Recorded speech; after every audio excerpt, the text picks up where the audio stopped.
ഗുരുവായൂരപ്പ ഭഗവാനെ, ഇത്രയും ഭാഗ്യം എനിക്കുണ്ടായത് നിന്റെ കാരുണ്യം കൊണ്ടാണ്. പക്ഷെ ഇപ്പൊ ഒരു പീറച്ചെറുക്കന്റെ മുൻപിൽ ഇതിനും മാത്രം ഇപ്പൊ ഇവിടെ എന്താ ഉണ്ടായത്? മാധവക്കുട്ടി ഞാനും കുട്ടിക്കാലം മുതൽ ഒരുമിച്ച് കളിച്ചു വളർന്നവരാ. അവൾക്ക് എന്നെ ഇഷ്ടാ. എന്താ, എനിക്ക് അവളെ വിവാഹം കഴിക്കാനുള്ള യോഗ്യതയില്ലേ? എടാ, ഗുരുവായൂരമ്പലത്തിൽ 90 ദിവസം ഭജന വരുന്ന ഭഗവാൻ കനിഞ്ഞു നൽകിയ കുഞ്ഞ എന്റെ മകൾ മാധവിക്കുട്ടി. കടലിനക്കരെ പോയി 10 പുത്രനുണ്ടാക്കിയെന്ന് വെച്ച് കാട്ടുപറമ്പിൽ ശങ്കരന്റെ മകൻ ഞങ്ങൾക്ക് കനക്കട്ടിയൊന്നുമല്ല. തടി കടാക്ക ഇറങ്ങി പോടയിറക്കാ. അത്ര പെട്ടെന്ന് കേടുവരുന്ന തടിയൊന്നും അല്ലത്. കാട്ടുപറമ്പിൽ ശങ്കരന്റെ മകൻ പണം ഉണ്ടാക്കിയിട്ടുണ്ടെങ്കിൽ അത് കള്ളക്കടത്ത് നടത്തിയും കൊള്ളപ്പലിശയ്ക്ക് കടം കൊടുത്തൊന്നുമല്ല, അധ്വാനിച്ചിട്ടാ. പണ്ട് എന്റെ അച്ഛനും മുത്തച്ഛനും ഒക്കെ നിങ്ങളുടെ തറവാട്ട് തിരുമുറ്റത്ത് വന്ന് പഞ്ചപുച്ഛമടക്കി നിന്നിട്ടുണ്ടാവും. ഇന്ന് കാലം മാറി കാരണവരെ. കാട്ടുപറമ്പിൽ ശങ്കരന്റെ മകൻ ഗോപിനാഥൻ നെല്ലിപ്പറമ്പിലെ മാധവിക്കുട്ടിയെ സ്വന്തമാക്കിയിരിക്കും. നിങ്ങൾ ഭജനമിരുന്ന അതേ ഗുരുവായൂരമ്പല നടയിൽ വെച്ച് തന്നെ അവളുടെ കഴുത്തിൽ ഞാൻ താലി കെട്ടിയിരിക്കും. തടയാൻ നിങ്ങൾക്ക് ധൈര്യമുണ്ടോ? ഒരുമ്പെട്ടവനെ, നീ കെട്ടുവല്ലടാ? കെട്ടും. തടയുന്നവരെ കെട്ടിക്കുകയും ചെയ്യും. Cut. Okay okay sir. Mukesh, കലക്കി. Super. Thank you thank you. അടുത്ത സീനിൽ ഡ്രസ് കൊടുത്തേ. താൻ ഡയലോഗ് പറഞ്ഞോട്. ശരി സാർ. കണ്ണാ, അടുത്ത ട്രോളി ഷോട്ട് പ്ലാൻ ചെയ്തു. ഓക്കെ. യമുനാറാണി ഇന്ന് തന്നെ എത്തില്ലേ? അത് സാർ, ഒന്നും പറയണ്ട. യമുന എത്തില്ലെങ്കിൽ നാളെ ഷൂട്ടിംഗ് നടക്കില്ല. അയ്യോ സാറേ, മുനിസിപ്പൽ ഓഡിറ്റോറിയം നാളത്തേക്ക് ബുക്ക് ചെയ്തിരിക്കുക. നാളെ ഷൂട്ടിംഗ് നടന്നില്ലെങ്കിൽ എന്റെ 20,000 രൂപ പോക്കാ. ഇപ്പൊ തന്നെ പറഞ്ഞ ബഡ്ജറ്റ് കഴിഞ്ഞു. അതിന് ഞാൻ എന്ത് ചെയ്യാൻ അച്ചായ? യമുനാറാണി ഇല്ലാതെ സീൻ എടുക്കാൻ പറ്റില്ല. മദ്രാസിലോട്ട് വിളി. ഒന്ന് വേഗം വിളിക്കണോ? ശരി സാർ. ஹலோ, யாரு? மாமியா? தேவி பிலிம்ஸ்ல இருந்து பேசுறேன். டிக்கெட் கிடைச்சதா? ஓகே, இன்னைக்கே கிளம்பணும். ஏர்போர்ட்ல கார் வரும். யாரு? யமுனா ராணியா? ஓகே, யமுனா ராணியா? Hello, room arranged. ஓ, என்ன முடிஞ்ச இங்கிலீஷா? ഓക്കെ. എന്താടോ ഇന്നെത്തും. പക്ഷെ ഒരു പുലിവാൾ. താനത് തുപ്പടോ. പാലക്കാട് കോക്കേഴ്സ് ഇന്റർനാഷണൽ റൂം അറേഞ്ച് ചെയ്യണം. കർത്താവേ, സൂട്ട് റൂമിന് ദിവസം 4,000 രൂപ വാടകയാ. പോരാത്തതിന് അങ്ങോട്ടും ഇങ്ങോട്ടും 60 കിലോമീറ്റർ വണ്ടി ഓടണം. അല്ലെങ്കിൽ ഈ നാട്ടും പുറത്ത് തന്നെ ഒരു വീട് അറേഞ്ച് ചെയ്താൽ മതി. കുഴഞ്ഞു. ഇനി എന്താ സാർ ചെയ്യാ? അതൊന്നും എനിക്കറിയണ്ട. നാളെ ആർട്ടിസ്റ്റ് എത്തിയിരിക്കണം. Sir ready. എടോ, യമുന റാണി ഇംഗ്ലീഷല്ലേ സംസാരിച്ചത്? തനിക്ക് മനസ്സിലാകാഞ്ഞിട്ടാ. ദിവസവും കരിക്കും വെള്ളം വേണം അർത്ഥത്തിൽ അവർ കോക്കനട്ട് എന്ന് പറഞ്ഞത്. താൻ കോക്കേഴ്സ് ആവും ധരിച്ചതില്ലേ? അത് വിടച്ചായ. ഇംഗ്ലീഷ് അങ്ങോട്ട് പറയാൻ അറിയില്ലെങ്കിലും ഇങ്ങോട്ട് പറഞ്ഞു കേട്ടാ എനിക്ക് മനസ്സിലാവും. ഇന്റർനാഷണൽ ഹോട്ടൽ അങ്ങ് വിട്. ഒരു വീട് ഈ കുഗ്രാമത്തിൽ എവിടെ കിട്ടാനാ? അഥവാ കിട്ടിയാൽ തന്നെ അത് യമുന റാണിയുടെ സ്റ്റാറ്റസിനനുസരിച്ച് ഫർണിഷ് ചെയ്യണ്ടേ? ഞാൻ അന്നേ പറഞ്ഞതാ, വല്ല മഞ്ജു വാര്യരെയോ ദിവ്യ ഉണ്ണിയോ ഇട്ടാ മതിയെന്ന്. സമ്മതിക്കണ്ടേ? അപ്പൊ ദക്ഷിണേന്ത്യയിലെ സൂപ്പർ ഹീറോയിൻ തന്നെ വേണം. കോപ്പിലെ ഒരു ഡയറക്ടർ. എന്തെങ്കിലും പറഞ്ഞോ? ഇല്ല സർ. നമുക്ക് നോക്കാം. ഇത് മുകേഷ് പറയണം. കേട്ടാൽ അത് മതി പാക്കപ്പ് വരാൻ. ഒരു വീട് കണ്ടെത്താൻ നോക്ക്. ചെല്ല് വേഗം. സാർ, എസിയും ഫ്രിഡ്ജും കൊന്തും കുറച്ചക്കറും ഒക്കെ ഞാൻ എവിടെ പോയി ഉണ്ടാക്കാനാ? പണം കൂടുതലായി ഈ ചെറുത്താൻ എന്റെ പള്ളിക്ക് പിടിക്കും. എവിടെയാ ലൊക്കേഷൻ മാനേജർ?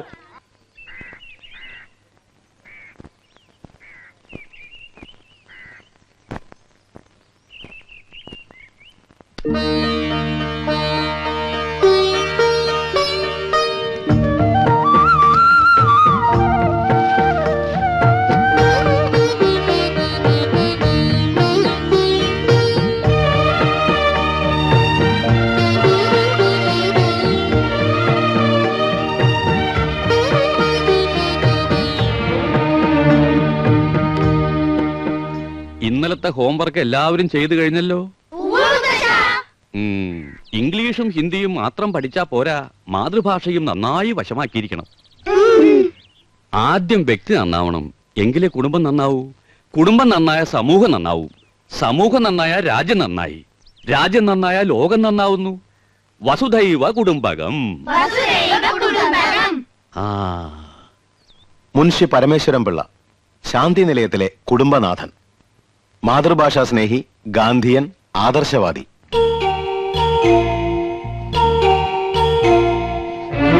കൗസു. മുൻഷിയുടെ മൂത്ത മകൻ നന്ദകുമാർ, ഹിന്ദി അധ്യാപകൻ, ശുദ്ധനാണ്, ഭാര്യയോട് അമിതമായ സ്നേഹം. നന്ദകുമാറിന്റെ ഭാര്യ തനി നാട്ടുമ്പുറത്തുകാരി, അല്പം ആഡംബരഭ്രമം ഉണ്ടെങ്കിലും നല്ലൊരു കുടുംബിനിയാണ്. ഭർത്താവിനെ ചൊൽപ്പടിക്ക് നിർത്തും. എന്തൊരു വേണം കൗസു? കലം. കലോ? കല അടുപ്പത്തിരിക്കുക, ചട്ടും വേണേ തരാം. अरे बुद्धू, मेरा कलम कहाँ है? ओ मेरा कलम सर, आपकी कलम पॉकेट में है. ഗലത്. ആപ്കി കലം നഹി ആപ്കാ കലം. കായും കെയ്യും ഒക്കെ അങ്ങ് സ്കൂളിൽ ചെന്ന് പിള്ളാരെ പഠിപ്പിച്ചാൽ മതി കേട്ടോ. ദേ ഇവിടെ മാതൃഭാഷ അല്ലാതെ മറ്റൊരു ഭാഷയും പ്രയോഗിക്കാൻ പാടില്ലെന്നാ അമ്മാവന്റെ കൽപ്പന. അത് മറക്കണ്ട. കൗസു, ആ ഇന്നിപ്പ എന്താ എത്ര തിരക്ക് പിടിച്ച പണി? ഇന്ന് തിങ്കളാഴ്ച എന്നറിഞ്ഞൂടെ? ടീക്ക് ഹേ, ആജ് സോമവാർ ഹേ. ഡ്യൂട്ടി മാറി. ഇന്ന് പ്രാവൽ ഉണ്ടാക്കേണ്ട ചുമതല എനിക്കാ. അപ്പൊ ഉച്ചഭക്ഷണത്തിന്റെ ഡ്യൂട്ടി? അതാണെന്ന് വലിക്ക. ഓ, ഇന്നെങ്ങനെ രുചികരമായിട്ടുള്ള ഭക്ഷണം കഴിക്കാലോ. യോ, അപ്പൊ ഞാൻ ഉണ്ടാക്കുന്നതിനൊന്നും രുചിയില്ലെന്നല്ലേ എനിക്കറിയാം. ഇപ്പൊ നിങ്ങൾക്ക് എന്നെ ഒട്ടും ഇഷ്ടമല്ല. എന്റെ വീട്ടിൽ വന്ന് ഹിന്ദി ട്യൂഷൻ എടുത്തതും പ്രേമിച്ചതും കല്യാണം കഴിച്ചതും അന്നൊരു ഹിന്ദി പാട്ട് പാടുമായിരുന്നല്ലോ, ഒക്കെ മറന്നില്ലേ? സഹിച്ചല്ലേ പറ്റൂ. 5 പിള്ളേരുടെ അമ്മയായി പോയില്ലേ? ചൗദുവിൻ കച്ചാന്ത് ഹോ, യാബ് താബ് ഹോ. ബദ്മാസ്. രാവണ.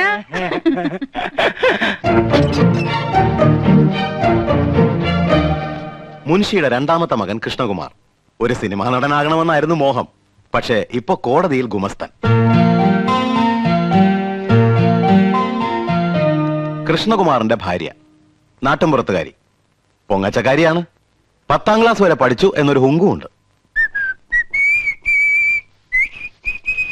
ഒന്ന് നിർത്തണുണ്ടോ? അമ്മാവൻ അപ്പുറത്തുണ്ടെന്ന് മറക്കണ്ട.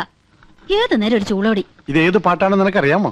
ആ, എനിക്കറിയില്ല. ആനന്ദവല്ലി നീ തന്നെയല്ലി, പ്രേമമെന്തെന്നതെന്നോട് ചൊല്ലി. മതി. എല്ലാ സിനിമയും പോയി ഒറ്റയ്ക്ക് കാണും. ഞങ്ങള് 3 ഭാര്യമാര് കൂട്ടിലടച്ച കിളികളെ പോലെ ഇവിടെ കഴിഞ്ഞോളണം. എന്നാ ഭാര്യയും കൂട്ടി ഒരു സിനിമ, ഒരു ബീച്ച്, ഒരു പാർക്ക്, ഒരു ഹോട്ടൽ, ഒരു സ്റ്റൂള്.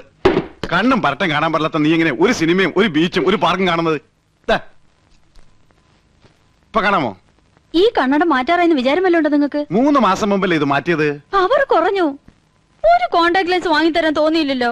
ഒരു കോണ്ടാക്ട് ലെൻസ് പോരല്ലോ ആനന്ദം, 2 വേണ്ടേ? ഓ, തമാശ മതി. എനിക്ക് വേറെ പണിയുണ്ട്.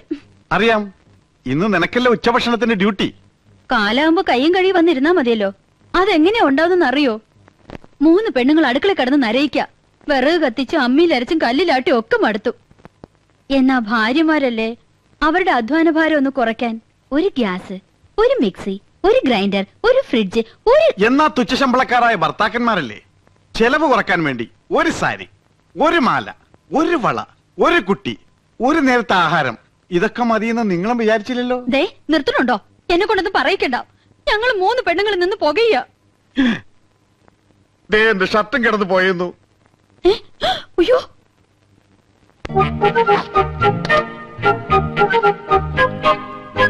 ഇത് വിക്കും. മുൻഷിയുടെ 3ാമത്തെ മകൻ ഗോപകുമാർ, ആയുർവേദ മെഡിക്കൽ റെപ്രസെന്റേറ്റീവ്. സരസൻ, വാചാലൻ. ഗോപകുമാറിന്റെ ഭാര്യ 4ാം ക്ലാസ് വരെ പഠിച്ച ഈ നാട്ടുമ്പുറത്തുകാരിക്ക് ഇംഗ്ലീഷ് ഭാഷ ഒരു ദൗർബല്യമാണ്. അർത്ഥമറിയാതെ സ്ഥാനത്തും അസ്ഥാനത്തും അത് പ്രയോഗിക്കും. ചായ ഡിസ്റ്റർബ് ചെയ്യരുത്. കമ്പനിയുടെ പുതിയ ആയുർവേദ ഉൽപ്പന്നമായ പാഷാണഭൂഷണ കസ്തൂരിയുടെ മാർക്കറ്റിംഗിനെ കുറിച്ച് ഞാൻ ഗഹനമായി പഠിച്ചുകൊണ്ടിരിക്കുകയാണ്. പാഷാണഭൂഷണോ? ആ, ചിലന്തി, തേൾ, പഴുതാര എന്നീ ജന്തുക്കൾ കടിച്ച് വിഷം ഉള്ളിൽ ചെന്നു എന്ന് സംശയിക്കുന്നുണ്ടോ? ഉണ്ടെങ്കിൽ 1 ഗ്ലാസ് ചൂടുവെള്ളത്തിൽ 1 ടേബിൾ സ്പൂൺ പാഷാണഭൂഷണ കസ്തൂരി കലക്കി കുടിക്കുക. ശുഭം. ഞാനിപ്പോ തിരക്കിലാണ്. പോ. തിരക്കിനിടയിൽ കത്ത് പോസ്റ്റ് ചെയ്യാൻ മറക്കണ്ട. കത്തോ? ആർക്കടി കത്ത്? എടി ആർക്കാന്ന്? എന്തിനാ ചൂടാവുന്നേ? രഹസ്യമായ കത്താണെങ്കിൽ ആരെങ്കിലും സ്വന്തം ഭർത്താവിന്റെ കയ്യിൽ കൊടുക്കോ? അപ്പൊ നീ രഹസ്യമായി കത്ത് എഴുതാറുണ്ടല്ലേ? എഴുതിയിരുന്നു, കല്യാണത്തിന് മുൻപ്. അത് ശരി. 2 പിള്ളേരുടെ തള്ളയായ ശേഷമാണോ നീ സത്യം എന്നോട് തുറന്നു പറയുന്നത്? നിന്നെ ഞാൻ ഡൈവേഴ്സ് ചെയ്യും. അയ്യോ, പ്രേമലേഖനൊന്നുമില്ല. പിന്നെ എങ്ങനെ സൗന്ദര്യം വർദ്ധിപ്പിക്കാന്നുള്ള വംതിയിലേക്കാ രഹസ്യം എഴുതിയിരുന്നത്. അതാണോ? ഇനി എന്നെ ഡ്രൈവാഷ് ചെയ്യോ? അയ്യോ ഇല്ല ഇന്ദു മതി, ഇംഗ്ലീഷും മതി. താങ്ക്സ്. ഈ കത്ത് വീട്ടിലേക്കാ. ഇക്കുറി വിഷുവിന് ഞാൻ വീട്ടിലേക്ക് ചെല്ലാന്ന് അറിയിക്കാനാ. വിഷുവിന് നീ വീട്ടിൽ പോകുന്നില്ലേ? ചെയ്ത് മോശമല്ലേ ഇന്ദു? ചേച്ചിമാരും പോണില്ല. അമ്മാവൻ ഒറ്റയ്ക്കാക്കിട്ട് പോണ്ടാന്ന്. കഴിഞ്ഞ ഓണത്തിന് നീ പോയില്ല. ഈ വിഷുവിനെങ്കിലും ഒന്ന് പോയി കിട്ടുന്ന വിചാരിച്ചേ. ആഹാ, അപ്പൊ ഞാൻ പോയി കിട്ടണല്ലേ? മനസ്സിലിരിപ്പൊക്കെ ഞാൻ അറിയുന്നുണ്ട്. ഒരു റെപ്രസെന്റേറ്റീവ്. റെപ്രസെന്റേറ്റീവ് അല്ല ഇന്ദു, റെപ്രസെന്റേറ്റീവ്. രണ്ടും ഒന്ന് തന്നെയാ. മുൻഷിയുടെ ഇളയ മകൻ ചന്ദ്രു വക്രബുദ്ധിക്കാരനാണ്. ഈ കോളേജ് കുമാരൻ. തൊട്ടടുത്ത വീട്ടിലെ മുറപ്പെണ്ണുമായി ലൈനുമുണ്ട്.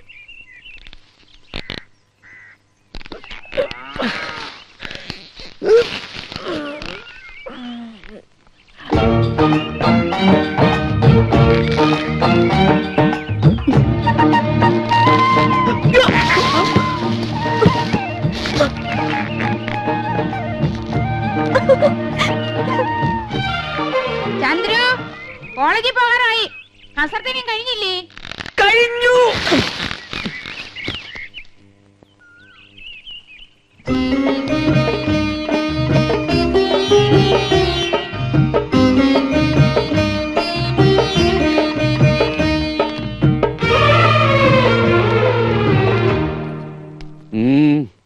ചേട്ടൻ എന്തോ പറയണോന്ന്?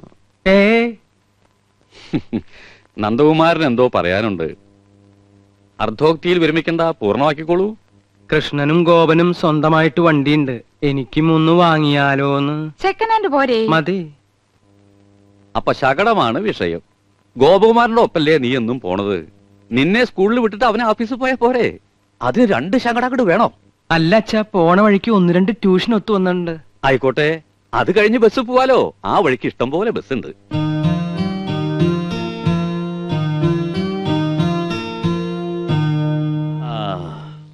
നിങ്ങളൊക്കെ മുതിർന്നു, ജോലിക്കാരായി, ശമ്പളക്കാരായി, സ്വന്തമായിട്ട് തീരുമാനങ്ങൾ എടുക്കാനുള്ള പ്രാപ്തിയുണ്ട്. അഭിപ്രായം പറയാനും നയിക്കാനും ശേഷിയുള്ള 3 മാമഭാഗങ്ങളും. എന്നാലും എല്ലാം അച്ഛനോട് ചോദിച്ചിട്ട് മതി എന്നുള്ള തീരുമാനം നന്ന് സന്തോഷം. അച്ഛന്റെ അഭിപ്രായം പറയാം. ഗോപന് അവന്റെ കമ്പനി വക ശകടുണ്ട്. നമുക്ക് പണച്ചെലവില്ല. ഒരു വഴിക്ക് പോകുന്ന നിങ്ങൾക്ക് വേണ്ടി പണം മുടക്കി ഒന്നുകൂടി വാങ്ങി തുള്ളി കൊണ്ട് തുടച്ചാലേ തുടം കൊണ്ട് തേവാൻ പറ്റൂന്ന വരവിൽ കവിഞ്ഞ ചെലവ് വേണ്ട. 3ാമത് ഒരെണ്ണം കൂടി വേണ്ട. അല്ല, അച്ഛന്റെ അഭിപ്രായം പറഞ്ഞു എന്നേ ഉള്ളൂ. നിങ്ങളുടെ ഇഷ്ടം പോലെ ആവാം, വിരോധമില്ല. അമ്മാവൻ പറഞ്ഞത് കേട്ടില്ലേ? വണ്ടി വേണ്ട. വേണ്ട വേണ്ട വേണ്ട. തെക്ക് വശത്തൊരു ചായപ്പ് ഇറക്കിയാല് ട്യൂഷൻ അവിടെ വെച്ചാവാലോ. ആകാം ആകാം ആകാം, പോകാം.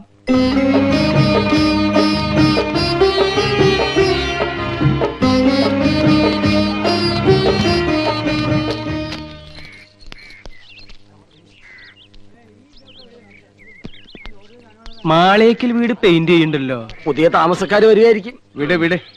മക്കളെ, സൂക്ഷിച്ചു പോണം. പതുക്കെ പോയാ മതി. ശരി അച്ഛാ. അച്ഛന് ഭയങ്കര പേടിയാ. കൃഷ്ണ, ഗുരുവായൂരപ്പ, എന്റെ കുട്ടികൾക്ക് ഒരു കുറവും വരുത്തല്ലേ. ഒന്ന് വെറുതെ ഇരുന്നൂടെ? ഓയ് വെള്ളോടത്തോടി.